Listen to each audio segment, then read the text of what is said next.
So, welcome to TheDustyFeet.com, because this is a place where we can safely explore the endless ways of God and the interconnection of His creation, where belief understandings, they may be challenged, divine misunderstandings, they may exist in traditional teachings, they just might falter as we pursue connection, context, and community with God and each other here in an environment of grace and love. So, feel free to journey around the space. Explore. We have many different topics for discussion. Outside the class, Sons of the Father, the Bible Project, Aleph Beta, Follow the Red String, and more. So lend your ear, then lend your voice. Join a conversation, start a conversation, ask questions. Because on this journey, you're probably around folks that just might be pondering the same thing. Community that can build and connect. So come in and join us. And welcome to The Dusty Feet.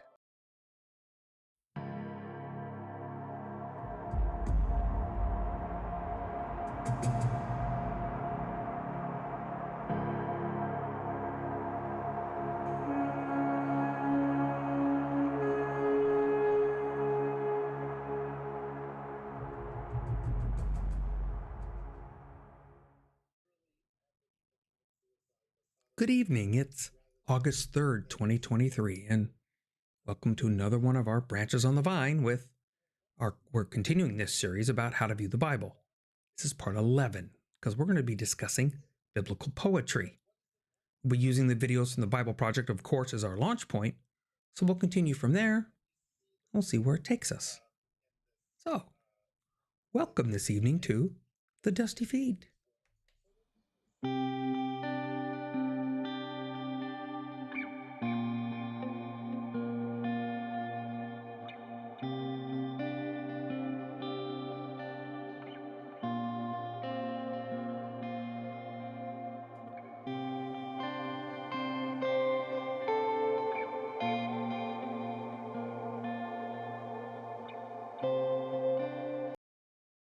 In the description below are links to all of the audio, video, and source documents that we use here in the Dusty Feet. We want to make sure that any material we use here is properly credited to those folks who work so hard to bring it to us. Without their efforts, the learning we do here does not happen. And of course on YouTube, don't forget to subscribe and click that bell icon if you want to remind.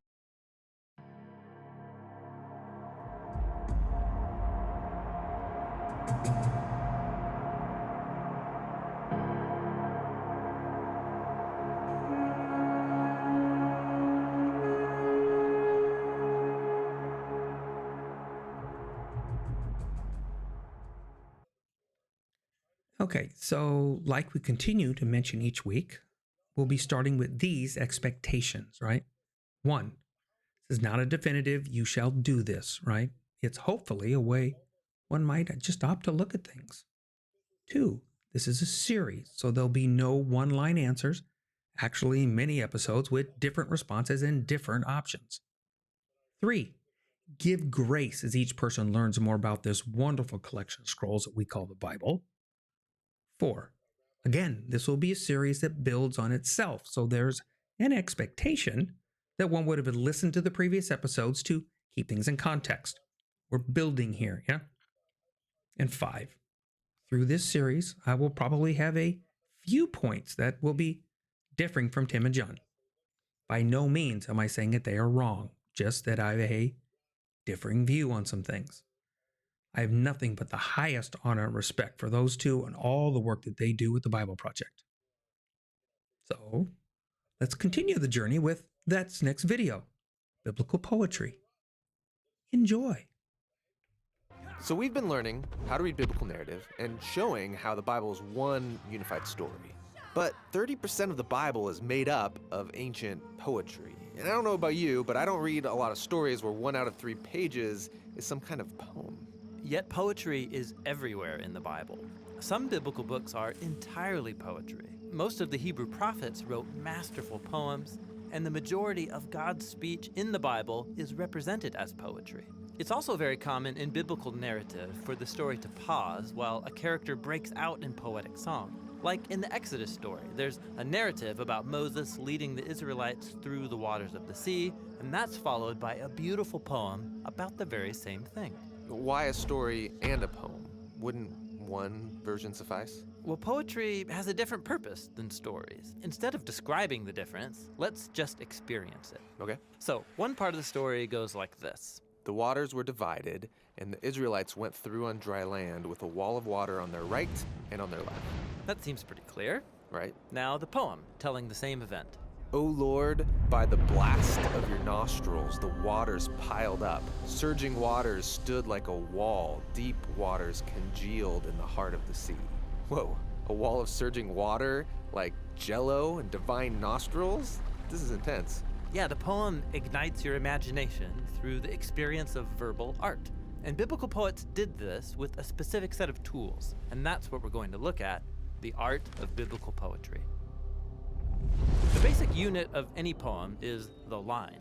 And then many lines are designed together to make a poem. Okay, I'm used to this kind of poem. There's a meter, cadence, bum bum bum bum, bum bum bum bum, and there's rhyme. But poems in the Bible don't work like this. Yeah, biblical poems are what you could call free verse. They don't use meter like some traditions of poetry do, and they don't use rhyme in the same way either. So biblical poems have no order to them. No, they just have a different kind of order. Biblical poems are most basically structured by couplets, two short lines that are carefully worded and placed beside each other. The first line makes the basic statement, and then the second line develops it in some way. It can do this by completing the thought, or deepening it with different words or images, or by contrasting it in some way. So check out the opening of Psalm 51. You can see it in action. In the first couplet, the poet asks God to show grace and love. But how exactly? In the second line, he requests forgiveness for his failures. Okay, so this couplet is finishing one complete thought.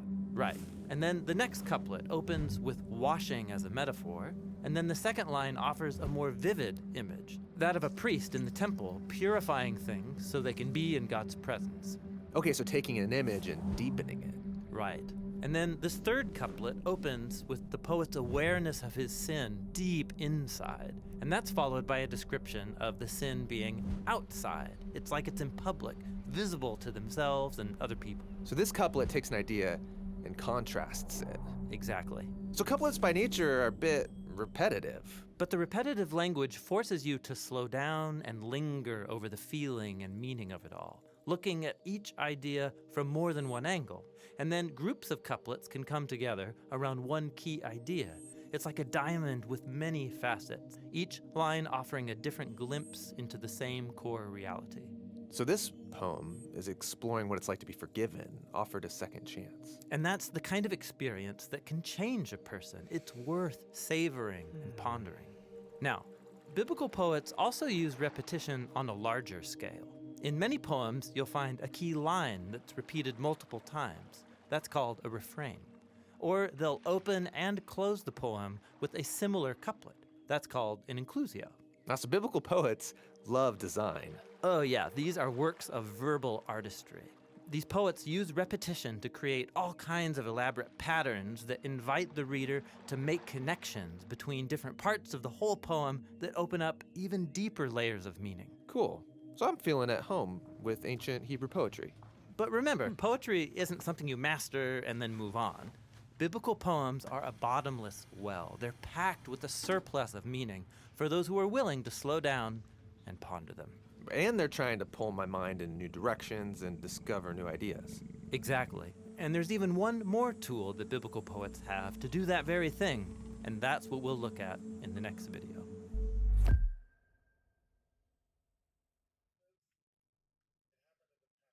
Okay, so before we begin the discussion, especially in view of something as creative as biblical poetry, I wanted to point out something that I've added to my background.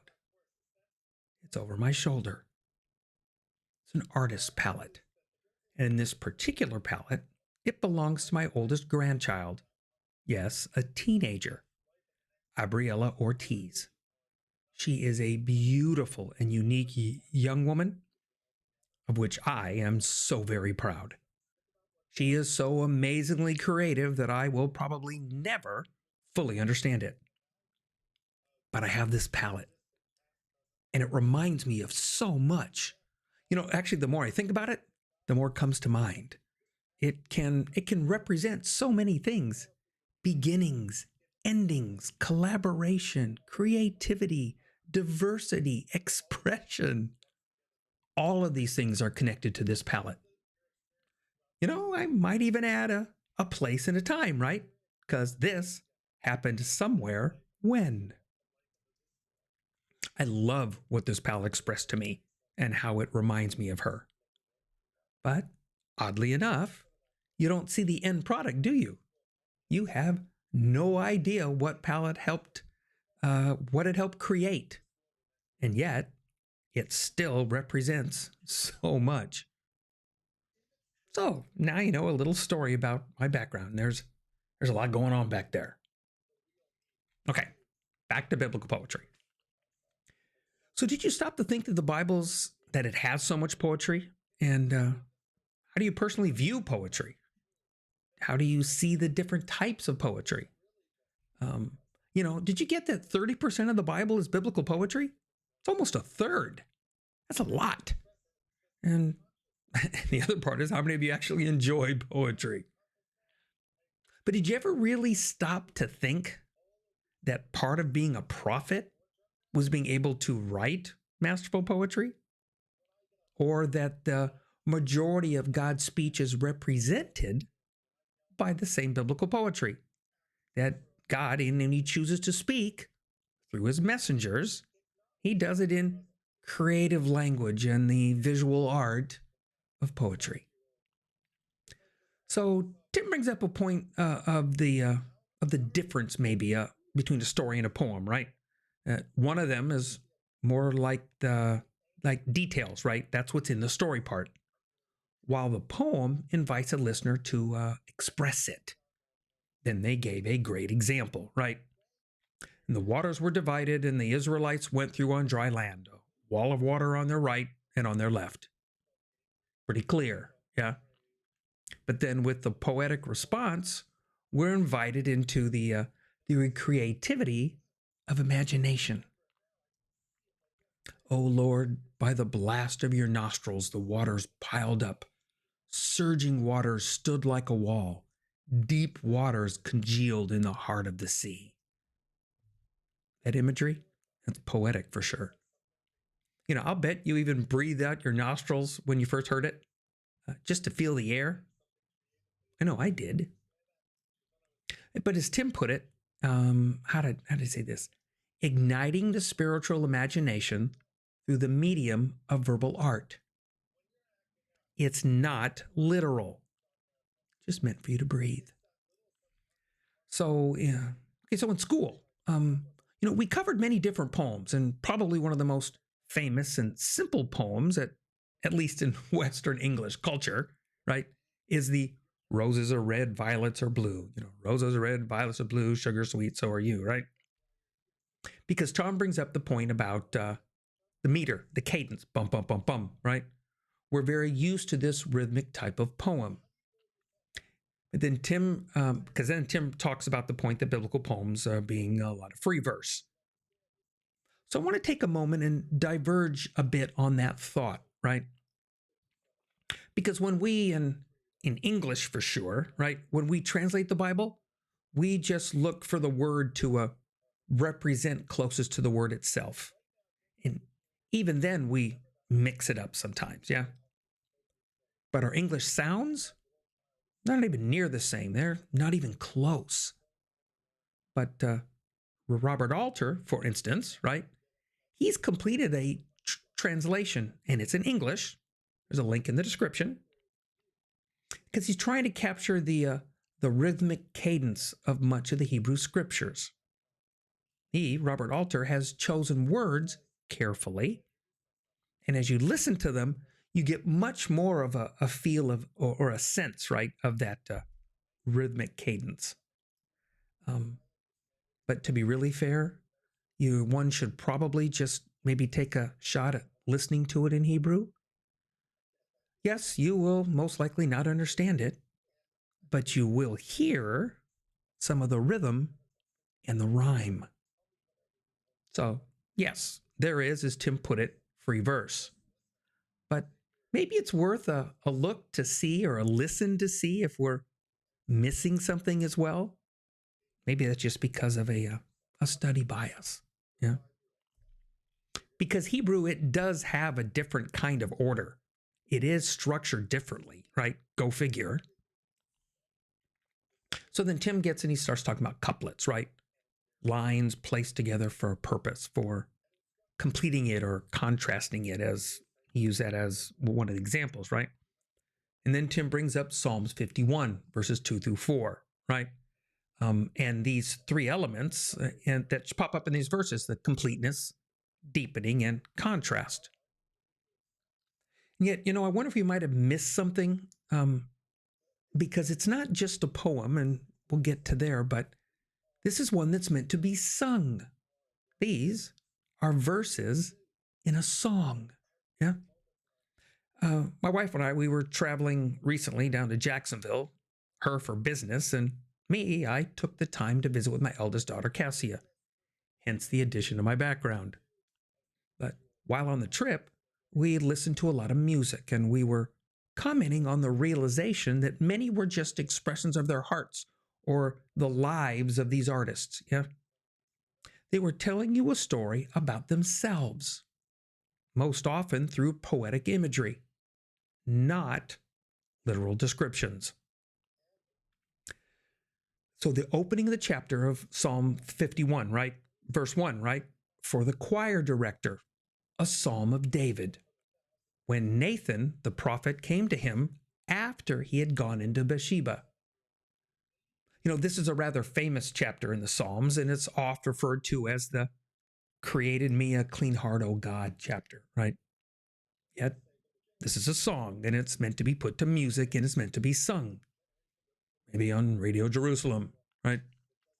Because this is for sure a great example of couplets in Scripture.